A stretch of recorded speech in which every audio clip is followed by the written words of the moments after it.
આપણે 9મા મહિનાથી દોડવાનું શરૂ કરી દઈશું.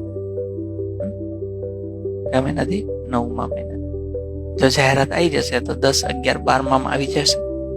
નહીં આવે તો 3 મહિનામાં પૂરું થઈ જશે. તમે એક વખત દોડી જાઓ તો તમને ખબર પડી જાય ને કે હવે મને દોડવા માંદો નથી આવતો, દોડી જવાય છે. જાહેરાત આવે તો એમાં દોડી જવું, ના આવે તો પછી મૂકી દેવાનું, કેમ કે પછી પાછું વર્ષ સુધી કઈ મતલબ નહીં. પણ શરૂ કરી દેવું પડે એટલા માટે કે પછી 12માં જાહેરાત આવે ને તરત જાન્યુઆરી દોડાવે પછી તરત ભેગું ન થાય. મને દોડાવી દો કે એટલે હું કે તારામાં કે સ્વીચ બીચ છે દબાઈ દઉં ત્યાં ભાગી જાય અને કે બરાબર છે હાલો દબાઈ દઉં, એટલે શરૂ કરવું જ પડે.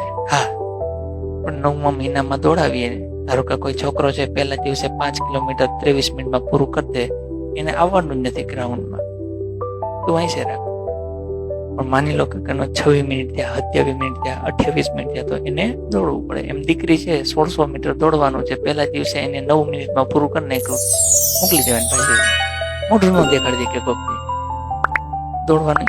ગાંડા વેળા નથી કરવાના, નથી થતું તો દોડવાનું છે, થઈ જાય તો ઓકે, અઠવાડિયે 15 દિવસે એકાદ વખત દોડી લેવાનું. જાહેરાત આવી જાય તો પછી આપણે રેગ્યુલર કરી લેવાનું. એટલે ખોટું ઉપાડો ન લેતા દોડવાનો. દોડ આપણે દોડી લેજે એક દી હરખું. ન દોડાતું હોય તો આયોજન કરશું. એટલે જે જરૂરિયાત હોય તૈયારી ધ્યાનમાં રાખવી. દોડવાનો શરૂ કરો એ પહેલા લિપિડ પ્રોફાઇલ કરાવી લેવાનું છે.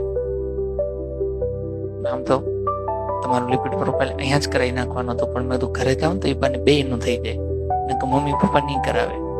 અમારે કે કઈ તકલીફ જ નથી, ઘરના ને એવું હોય. આપણે કહીએ ને કે રિપોર્ટ કરાવવા છે, એ થતું નથી કઈ. અમે ક્યાં કહીએ છીએ કે રિપોર્ટમાં આવી છે જ, નહીં આવે, નહીં થતું હોય તો. પણ કેટલું અંદર ભરીને નાખ્યું છે જોવા તો દો, જોશો એટલે ખબર પડશે.